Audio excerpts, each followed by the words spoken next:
Brian Laundrie is on the run, and authorities are not able to track him down yet.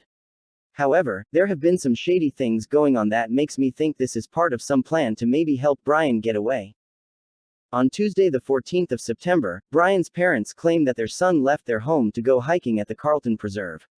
When media arrived around 7 p.m. at the Laundrie's house, there is no Mustang parked in the driveway. Now, the next day, the Laundries claim that they went to Carlton Preserve and saw the Mustang with a note on it. The note was from police, and it said that the car needed to be removed or it would be towed.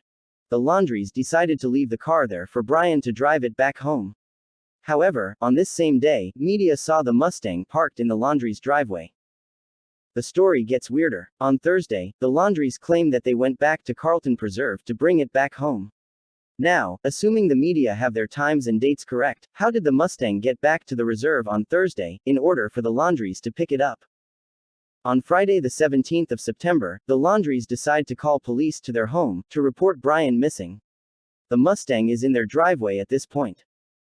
So, all this confusion about where the Mustang was, as well as the delay in reporting Brian missing, makes me think that all this is some sort of diversion, to assist Brian to get as far away as possible. Who else saw Brian besides his parents?